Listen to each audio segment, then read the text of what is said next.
Dr. Alexander L. Gabbin into the City College Hall of Fame. As a youngster growing up in East Baltimore, playing baseball, basketball, and football, you were surrounded by strong, close-knit, vibrant communities where any adult was like a second parent.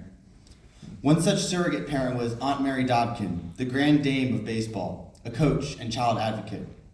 She started a team, Dobkin Dynamites, and became the first woman to serve as Baltimore's municipal baseball manager. She sought to keep youth out of trouble from her home in the Latrobe Homes. She started the Mary Dobkin Athletic Club with integrated teams, girls playing baseball, and an annual Christmas party for children in public housing. You were a star on those teams long before attending our Castle on the Hill. At the Castle on the Hill, you continue these exploits as a scholar athlete. Captain of the football team, starter on the basketball team, and mathematical prodigy. Upon graduation, you attended Howard University in Washington, D.C., attaining a BA degree in economics and mathematics. Then, you went on to earn an MBA from the University of Chicago and a PhD in accounting from Temple University. You became a certified public accountant in both the state of Illinois and Pennsylvania. In 1972, you left Touche Ross & Co., a Big 8 public accounting firm, to work as executive director of administration during its financial crisis, where you successfully helped to stabilize the organization. Your teaching career began in 1975 at Lincoln University.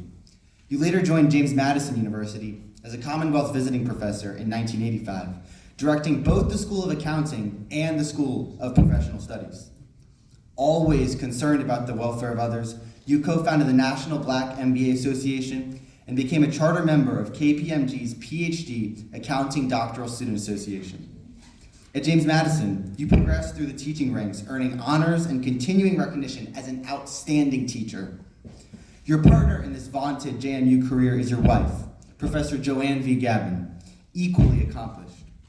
In recognition of both of your significant and long careers, JMU renamed Maury Hall to Gabbin Hall. Alexander L. Gabbin, educator, professor, mentor, trailblazer, author, and quiet exemplar of civitas, we honor you and welcome you into the Baltimore City College Hall of Fame.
This past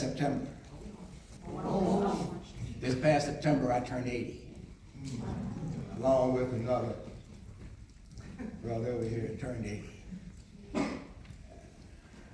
I like being old. And you may think that's a strange statement to make, because certainly, physically, things have changed vastly. I can't do the stuff I used to do anymore. But there is something else that's very nice about it. There is this statement that old sheep know the way. Young lambs gotta find the way. And the thing I want most for you is that when you get to be where I am now, you will be able to say the same thing that I could say, and that is, it is well with my soul. Come on now. I look back, and I got no regrets with this thing. Not that stuff haven't gone wrong and things didn't go quite the way you wanted, but basically, overall, it is well. I like where I am now.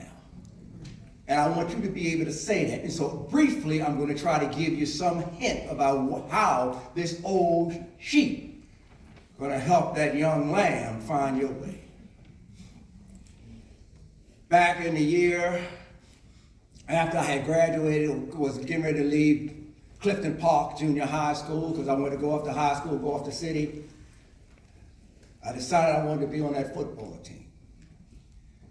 And so this guy, older white guy, and Melvin, they said, hey, look, he said, look, if you get in shape and show up in shape, probably stand a chance of making it.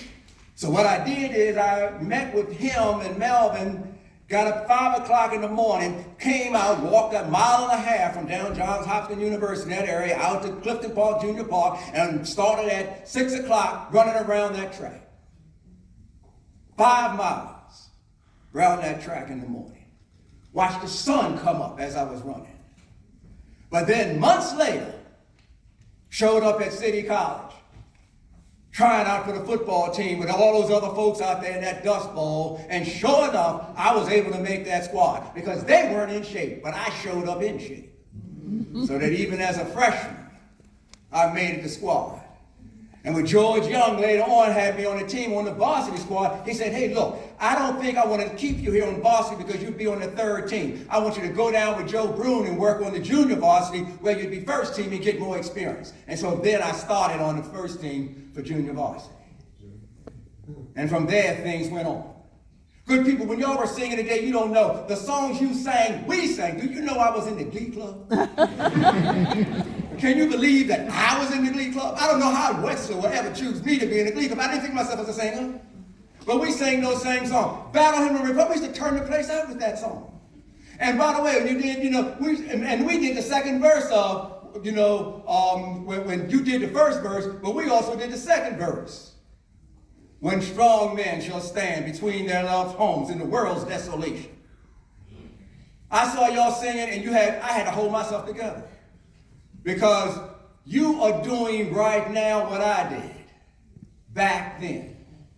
And so if you want to get to this place where you can look back and say it, just show up.